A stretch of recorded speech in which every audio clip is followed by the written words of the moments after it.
There is now a Chamber of Commerce specifically for deaf-owned businesses in Texas, and it's the first statewide deaf Chamber of Commerce in the U.S. Here to talk about this is Texas Deaf Chamber of Commerce President and Chair, Jason Shaw. Thank you for joining us.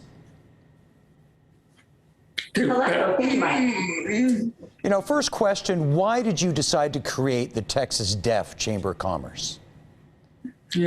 That's a very good question. Back in about 2012, I started my business as an electrician contracting service, and I saw there were a few other deaf business owners that approached me and asked, do we have an organization of some sort where we can unite and work together? Come to find out there was nothing really official. There were a few networking, but nothing really official. Went to the Governor's Small Business Forum, and I noticed there that there were different Chamber of Commerce's present, and my, like different Chamber of Commerce's, and I found that they were all different. I thought it was just all one thing. That some there were LGBT, women, Black businesses, things that would serve their community because they had the same shared culture, language, and they understand each other better rather than having one larger entity. So I figured, why not have one for our deaf community? Because we have so many deaf business owners. All right. What kind of programs and services are you developing for deaf-owned businesses?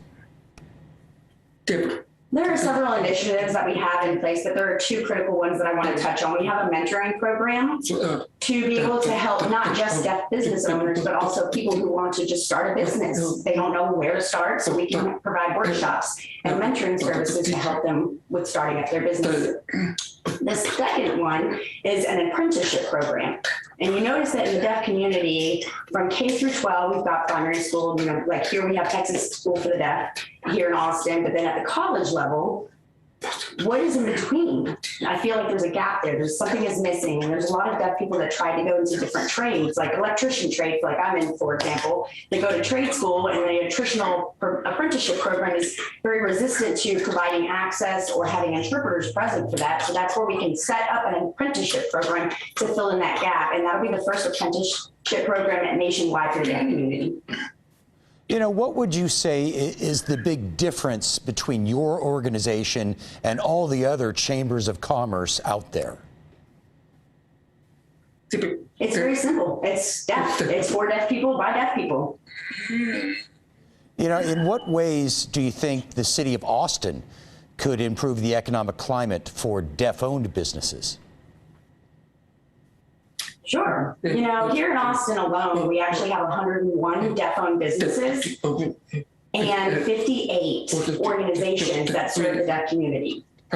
So how can Austin help? I've noticed that there's one issue. Well, the city of Austin as a whole has been great, but there's one weakness and deficit that I've noticed. They have what's called disadvantaged business enterprise for the city contract. For business owners to be able to have an ability to go in and bid on jobs, but they don't have a category within that for disability people with disabilities. Like, for example, Houston and Dallas, they do have that. So that is one part that I see improvement on, to be able to have disabilities and deaf people have more opportunities. Talking about the challenge that business owners face and deaf-owned business owners, is there a separate challenge that deaf-owned businesses face that hearing-owned businesses do not?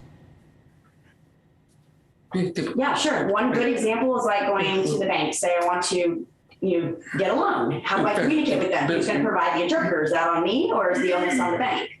So that's where the Chamber of Commerce can come in and step in and help. The Texas Deaf Chamber of Commerce, we can pool our money and resources to be able to contract with interpreting agencies to be able to provide that type of access. Okay, we are out of time. Jason Shaw, I want to thank you for spending some time with us, and we wish you the best of luck with this Chamber of Commerce. Thank you for having me and interviewing me today. I very appreciate it. Okay.